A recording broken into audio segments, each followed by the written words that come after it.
about hosting some meetings very similar to this one, but in your own communities. So we're going to be doing some in BC swing ridings, and in some of those instances it may be, say, a general get out the vote democracy, and in some instances we may be able to pair with groups like Lead Now or like Unifor. And there's also the possibility of doing issue-specific ones, so maybe doing one on climate and co-hosting that with another group. Or on another issue that's really important in your community. Yeah, and just on that, if it would be helpful for me or someone from the council, Ottawa office to come and take part in that, do let us know, and that's certainly something we can look into. How? Sorry? How we can let you know? Well, you can get in touch with the Ottawa office through the website, or I've got some, just come see me after this, I've got some cards with my contact info. Go ahead. Well, three quick things. When you partner with groups that have common interests, like if you talk to the student nurses or students associations or nurses unions or whatever that have specific targeted agendas, then they're able to help you have rallies and give information about that. But they might not be willing to to commit their time to the whole party platform, but if there's a specific thing that they want to do, that's helpful. Yeah. The other thing is talking to seniors organizations. Lots of times we get asked to speak at their meetings because they're interested in what's going on, but not, sometimes a little bit of an ignored group, and they're very happy to have you come and speak at their meetings.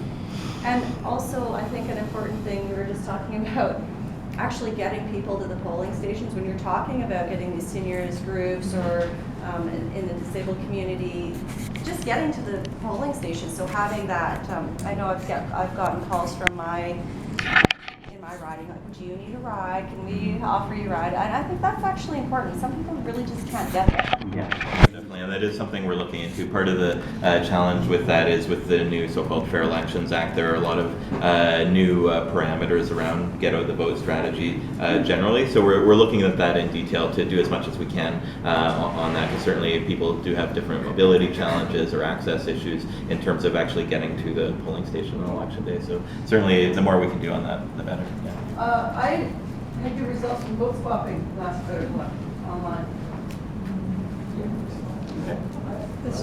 Yeah, vote swapping. Yes, go ahead. Yeah, we had a regional discussion. Sorry, could you speak up a little bit? We had a regional conference call a couple of weeks ago, and the topic brought up about shit Harper did. So that's kind of what we're going to do, is develop a leaflet to go out. So we can't support anybody, but we can certainly oppose a leaflet on shit Harper did. Yeah. It'll have to be a very small font to fit it. Or a big piece. But the shit is where we make the mushrooms. Just saying.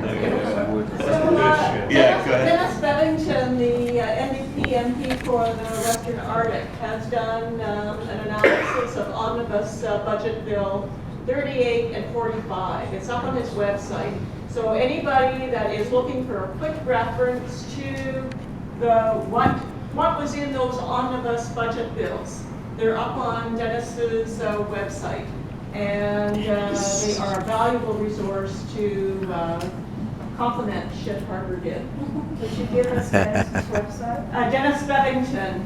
Could you spell? Bevington, Bevington, and he's the NDP rep. Member for the Western Arctic. And there's the two omnibus budget bills, 38 and 45. And he's done an analysis of all of the things that fell out of those budget bills. Wow. And those are a real trigger for so many Canadians. So you can easily just pick out all of the stuff.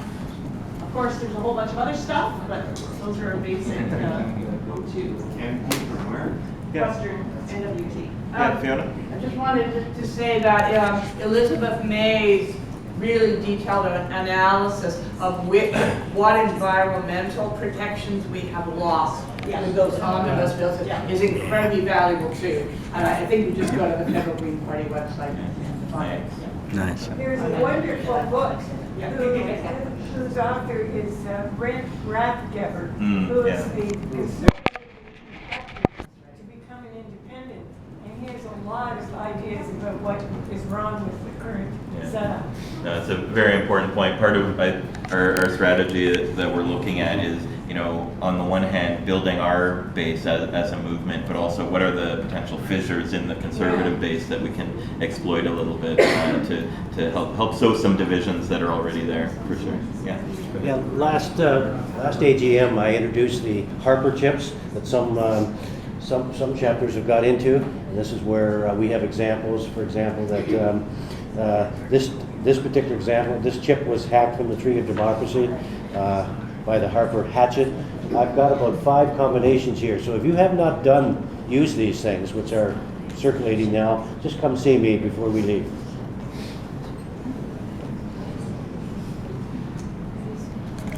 So I think we may need to wrap up. Was there another question over I was just here? going to mention with respect to exploiting the weaknesses in the Conservative Party. There's this Michael Chong bill going through as well, and the backbenchers are very concerned about democracy. And in fact, I was able to get our key to hold on democratic reform and talk about proportional representation. So there are weaknesses out there. Michael Chong, if you grab onto an MP that's interested in that bill, you can talk to them about a lot of things in the privacy of their office. So, not seeing any other hands. So, and we are almost at time. So, just wanted to thank everyone for great. There we go. Time's up. For great discussion. Just a couple of quick things before we all pack up. There is a sign-up sheet at the table by the door on your way out if you haven't signed up. We want to continue this discussion and this strategizing beyond today and work together to continue to build this strategy. And also on your way out, would invite everyone to just take a moment, put a little dot on the riding that you're in, or make a note if it's not on that list there, and just reiterate as well that we're looking forward to working with all of you to continue to build grassroots power to stop Harper and the Conservative agenda before, during, and after the next election. So thanks to everyone, and if you need my contact info, just leave me out there. Can I get your contact info, sir? Thank you. Fabulous.